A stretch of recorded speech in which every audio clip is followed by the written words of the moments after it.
जिसका पहला क्वेश्चन आपके स्क्रीन पे है कि द्रव्यमान और वेग का गुणनफल क्या कहलाता है।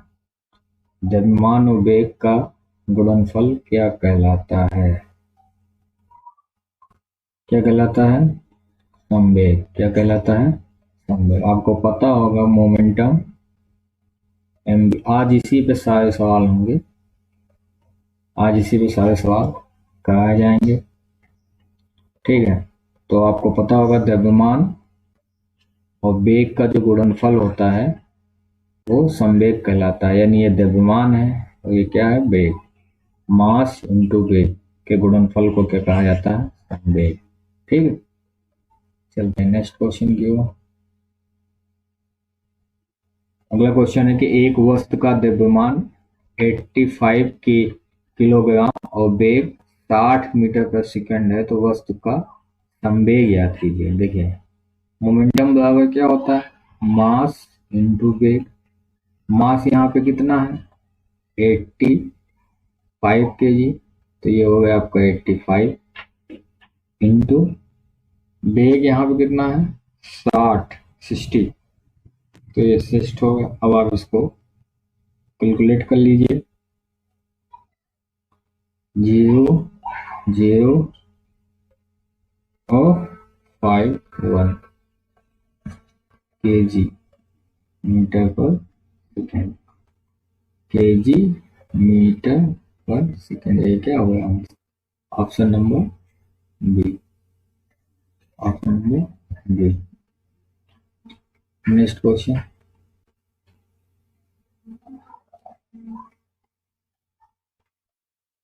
द्रव्यमान की कोई वस्तु,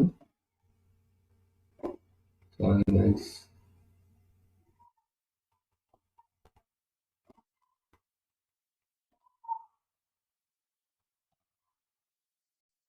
हाफ द्रव्यमान की कोई वस्तु जिसका वेग 2 वोल्ट है का संवेग क्या होगा? अब आपको पता है कि मोमेंटम बराबर क्या होता है? हाफ मास इंटू वेग। तो मास यहाँ कितना दिया? हाफ इंटू वेग 2, कट गया, क्या आ गया? एम। क्या आ गया? एम। अच्छा, वेग दिया हुआ है 2v, एम वी हुआ, क्या हुआ? M V. Option number B. Next question.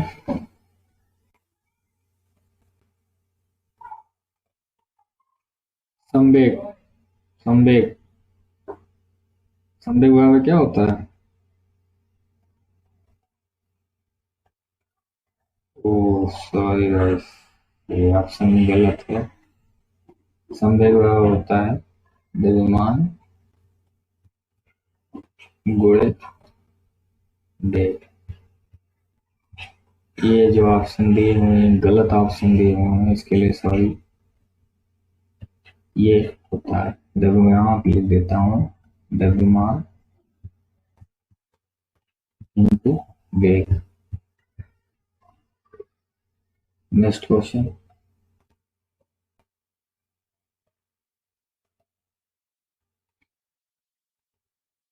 Eighty KG द्रव्यमान वाली एक वस्तु 60 मीटर पर सेकंड वेग के साथ गतिमान है। वस्तु में उत्पन्न संवेग कितना होगा? आपको पता है मोमेंटम बराबर मास इंटू वेग। सारे सवाल इसी पे हैं, आराम से आप लगाइए। मैं एक टॉपिक को ही क्लियर कर पाऊंगा एक दिन, ताकि उसमें आपको अच्छे से कमांड मिल सके, ताकि फिर दोबारा आपको आवश्यकता ना पड़े। केजी मीटर स्क्वायर, क्या आंसर है? Kg, kg metre per second. Option B. Next question.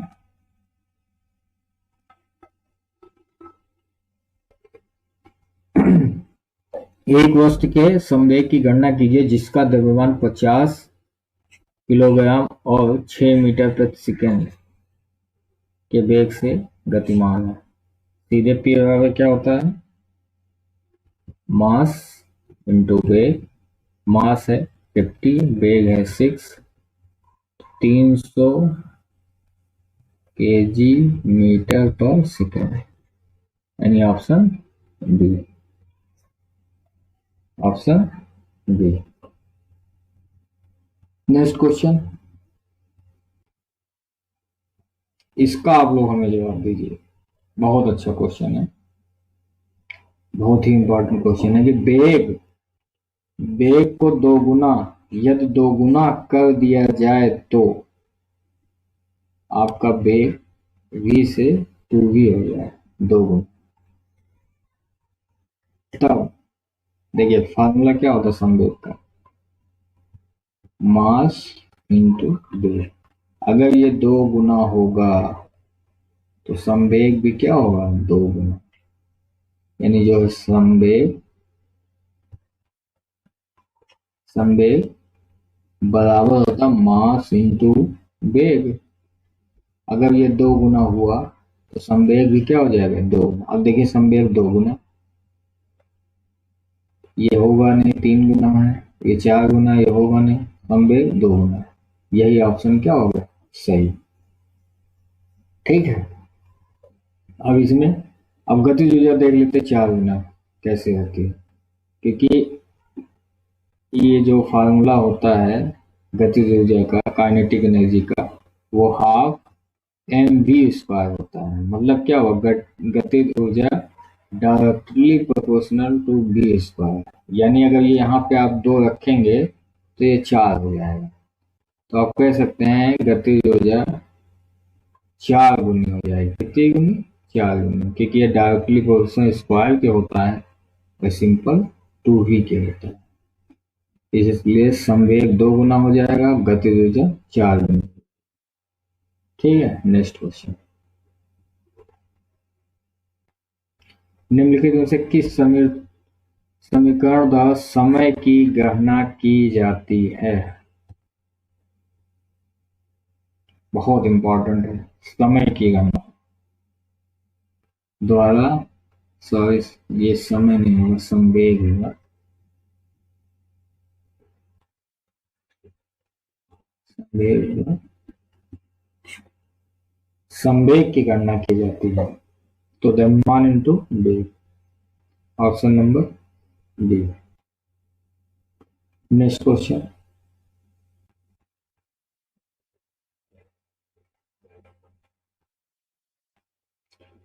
20 metre per second के वेग से गति कर रहे 50 केजी यानी 50 केजी द्रव्यमान वाले एक पिंड का संवेग क्या होगा। पी बराबर क्या होता है, मास इंटू वेग। मास यहाँ कितना है 50 और वेग यहाँ कितना है 20, मल्टीप्लाई कर दीजिए 1000 KG metre per second. KG metre per second में क्या हो गया answer, option number D. Next question,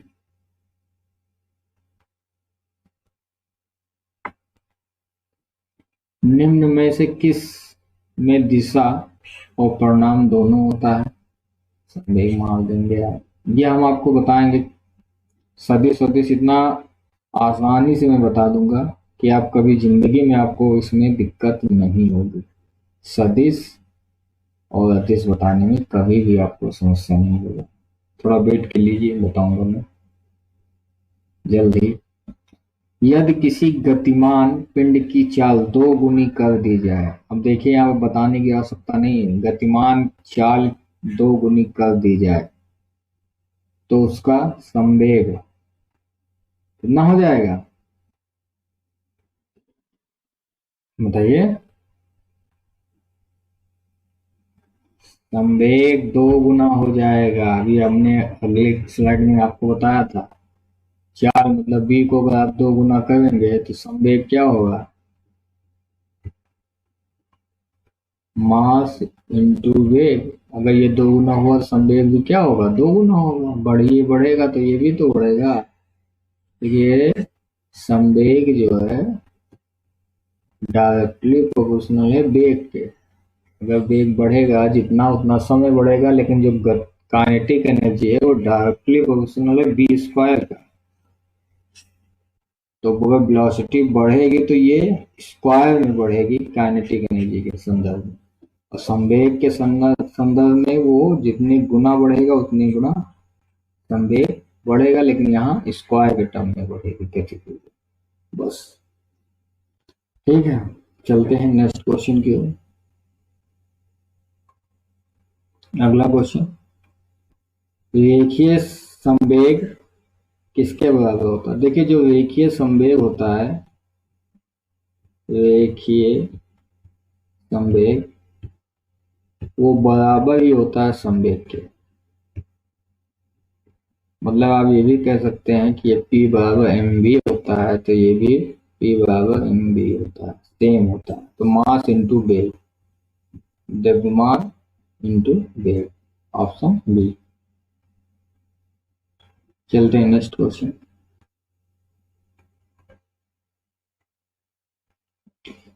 एक टकराव में हमेशा की हमेशा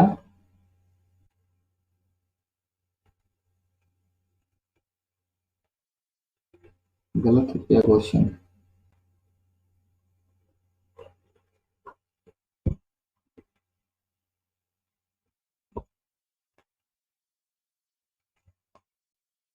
ये थोड़ा सा गलत क्वेश्चन है, ये कुछ गलत टाइपिंग हो गया है क्वेश्चन। नेक्स्ट क्वेश्चन,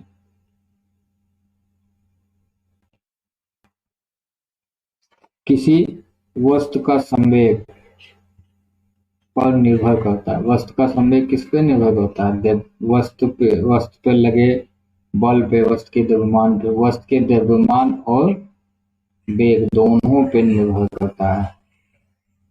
किस पे निर्भर करता है? दोनों पे, यानी जो संवेग है वो दोनों पे निर्भर करता है। चलते हैं नेक्स्ट क्वेश्चन। संवेग को किसके गुणनफल के रूप में व्यक्त किया जाता है? द्रव्यमान और वेग, द्रव्यमान और वेग के संदर्भ में व्यक्त किया जाता है। देखिए, धीरे धीरे इस पे हम 25 क्वेश्चन पर डे कराऊंगा। मैं एक टॉपिक पर ही सवाल लगाऊंगा, मतलब एक टॉपिक एक दिन में लगभग फिनिश करूंगा। उसके बाद फिजिक्स खत्म हो जाने के बाद फिर बायो पे आऊंगा, फिर केमिस्ट्री पे आऊंगा। मैं टॉपिक वाइज कराऊंगा, एक दिन में एक ही टॉपिक हो पाएगा। उसके जितने प्रीवियस ईयर क्वेश्चन, उन सारे क्वेश्चन को कोई स्किप नहीं कर रहा हूँ, बार बार आ रहा तो मैं बार बार सीख कर, ताकि आपका कॉन्सेप्ट, ये कॉन्स वो है आपका डेवलप हो जाए। ठीक है, थैंक यू, मिलते हैं नेक्स्ट क्लास।